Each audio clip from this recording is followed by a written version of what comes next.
Welcome back. We've been rear-ended. We're going to be very busy this episode, doing all sorts of things. So stay tuned. Hang in there.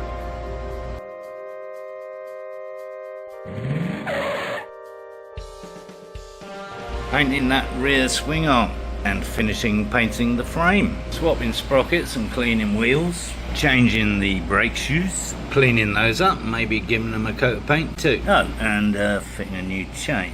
Well, we've got some new brake shoes, so that's good. Don't look big enough, do they? Suppose they are. Yep, they'll do. We'll be putting those on without trying not to lose any fingers. What else we got? Some fireworks from China. Yes, welding sticks. They're not for the back end, they're for the fuel tank. Just an idea. And a new, shorter front brake cable. So that's not for the back end either. Should we see if it fits though? Just approximately, it's 4 inches shorter than the original. Designed specifically for cafe races, etc. And it's certainly an improvement. Alright, good. Right, what should we do first? Well, painting, of course, because that's the most fun. So, just some preliminary masking of various bits at the back so that we can prime these. Then we're going to metal flake them. And then we're going to candy them up. Not too worried about masking this off because we're going to be painting that black afterwards anyway. So, yeah, might do it, honestly. We'll see. The trouble is that candy stuff goes all over the place. I mean, the metal flake does. So, we'll give it a shot and see what happens. Right, let's get this sorry old soul off. I quite like it actually with the big kind of circles. Anyway, I've put some WD. Well, actually not WD. Yes, this stuff, it creeps apparently. I like it, it's very good. Crappy old can out of the 1950s I think, but anyway, it works. So first up we got to kind of take off that safety thing, which is to stop it coming undone. But this side, it seems to have disappeared, except there, so that's not doing much. Anyway, we've got to lever those ears out, and then we'll take the nuts off. And that's just a flat blade. They're quite soft actually, which kind of doesn't make sense. I find the best way to hold the wheel in place is to sit on it. Nothing like 10 stone, 12 stone to hold it in place. Well, these are coming undone remarkably easily.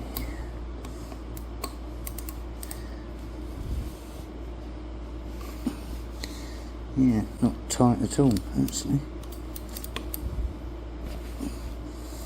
There we go. So when I replace them, I'm actually going to use Nylock lock nuts because I can, and because these things are damned expensive. On the Kawasaki, I seem to remember they were like 20 bucks each or something crazy. So yeah, we won't be using that again. Okay. Yes, and there's another safety device, a big one of those. What are they called? C-clips. It's massive. Try not to damage that as we get it off. That we can need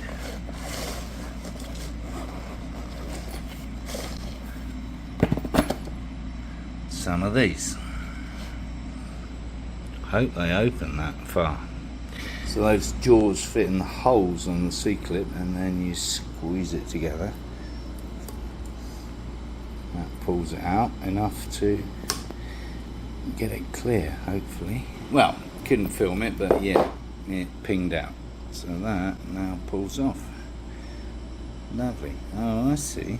Okay, that's interesting. They're stuck to that. So they're just sat in there. Okay. Alright, well, I've never seen this before because these are perfectly cylindrical, so they just spin in there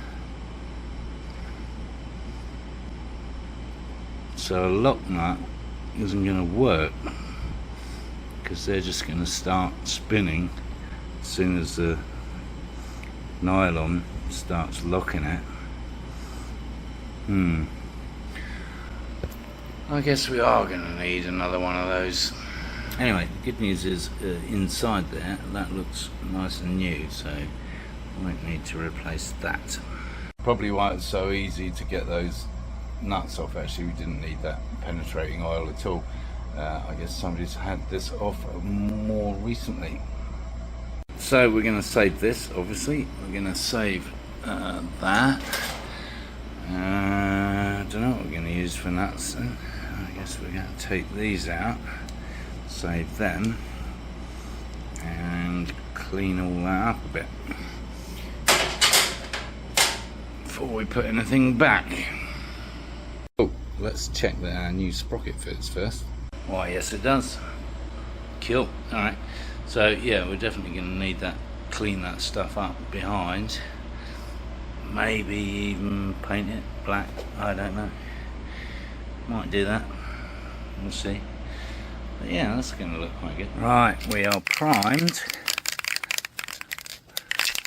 and ready to go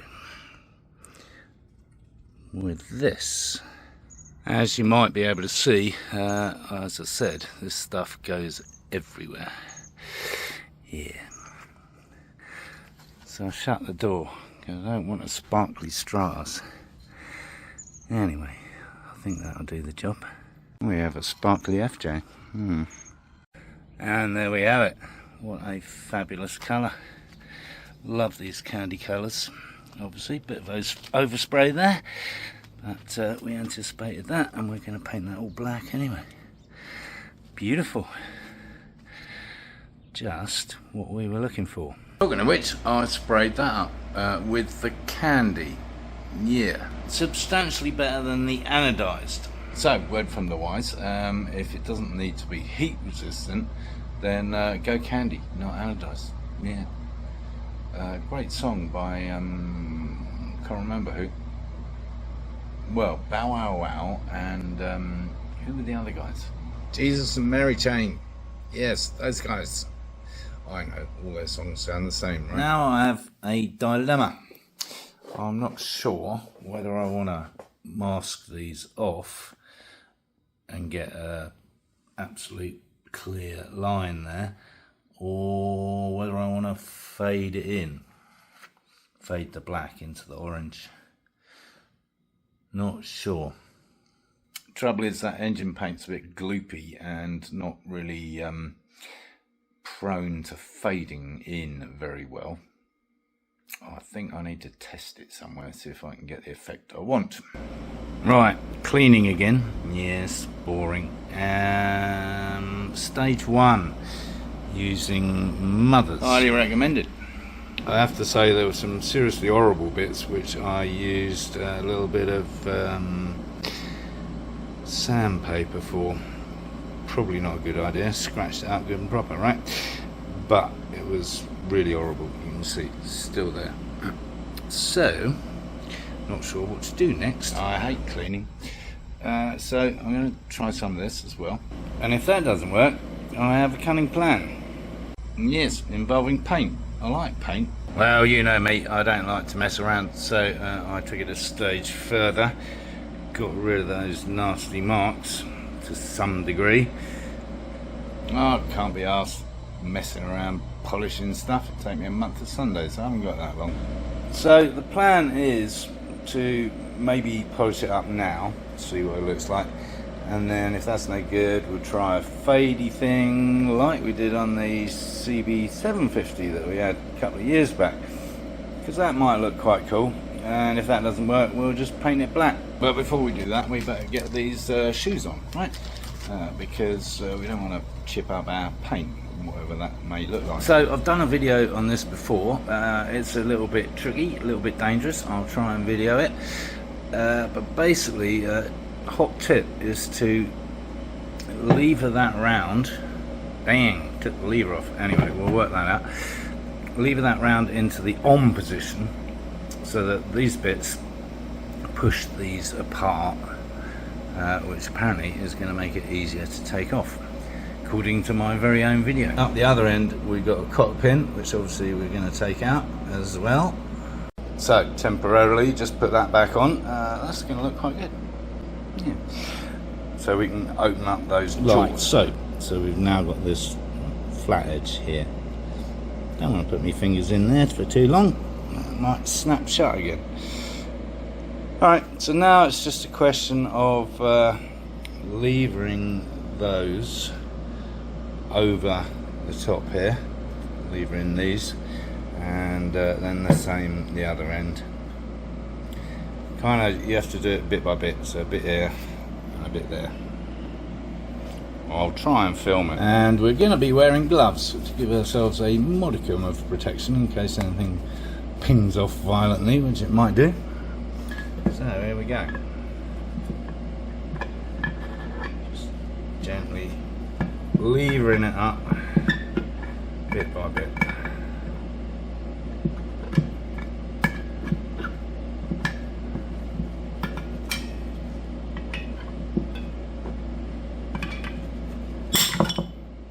Yeah, there you go. Good job we had these on, right? And then to put the new ones on, it's simply the same thing in reverse.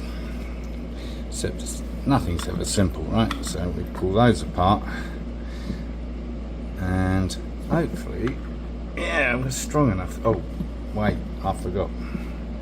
Let's put this back.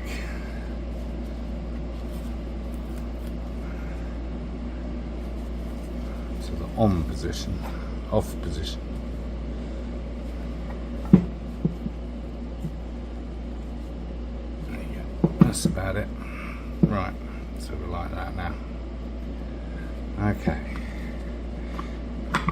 There you go. Well, that was easy. That was easier than the CB350, I have to tell you. Alright, job done. New brake shoes. Lovely.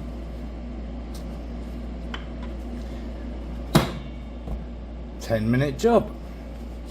Well, apart from the half hour it took to take the back wheel off, obviously. Alright, so now I'm going to polish this up again and we'll see what that looks like before we do anything else with that. On the sprocket front, as you know, I was a little bit worried about how those posts that go through here didn't rotate or whatever, but I noticed they've got a lip and that has a flat edge, and that obviously goes against this ridge here on the center of the sprocket, and we have the same ridge here on the new sprocket, so that's all good. So we can use our nylock nuts after all, but we're not going to do that until we clean that up, which is going to take a while, not least of all the spokes. And that's why I bought this, because it was highly recommended for doing such a job, in conjunction with a shoelace. So we'll see how that goes. Stay tuned. Sounds like fun, right? Not. We've only got to do it 237 times. Okay, we tried a little bit of this. This is something that takes me back to my childhood. My grandma used to clean the silver and the brass with something like this. If you're not familiar with it, it's a cloth that is kind of pre-impregnated with the cleaning stuff. All round more efficient actually than just a regular rag and whatever. So yeah, has it improved things? Well, it has. It's certainly cleaned things up. Of course, we've still got scratches and bits of dirt still there.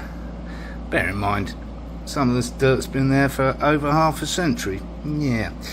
So, all in all, I think at this point we've got three options.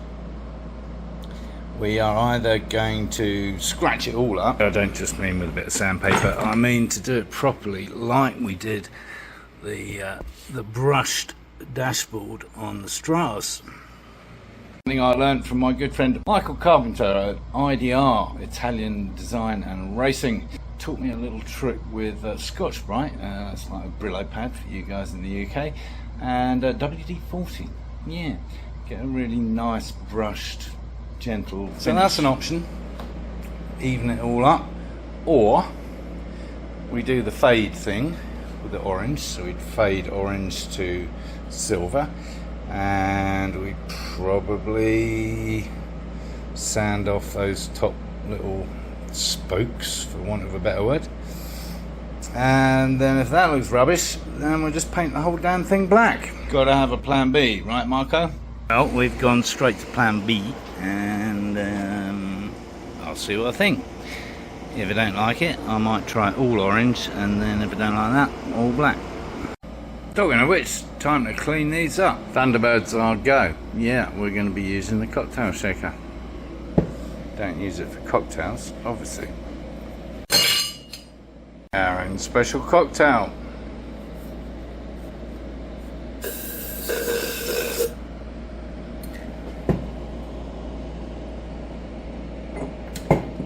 Don't really want that in my wine. Why not? And just a touch of vinegar. Yeah, no Tom Cruise bullshit here. So that's what I was talking about, that flat edge there that sits on that ridge, which means that's a total waste of time painting these orange on this side, because it's the other side that's going to show. Never mind.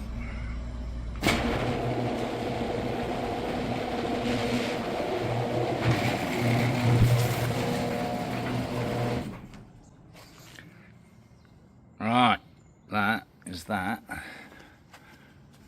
All done. Frame painted. And while we're here, I've had another idea. I joined a 350 Scrambler group on Facebook, and there was a link to some rather nice rear set pegs that actually bolt straight on here. They ain't cheap and they ain't expensive, but they are completely ready to bolt on, as opposed to some of the rear set pegs I've bought in the past, which require all kinds of fabrication to put onto whatever you're going to put them onto. You know, they're these universal rear pegs, which of course don't fit anything straight off the bat. Needless to say, very tempting despite the price. So look forward to those arriving.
There we have it, one painted frame, complete with orange. Yeah, nice. Well, I think so anyway. So that just leaves cleaning the wheel. Looking forward to that, obviously, and I think we'll leave that till next time, honestly. So yeah, you need to subscribe down here to catch that, and we'll put the wheel back on, and maybe we'll fit those rear sets if they've come in by then.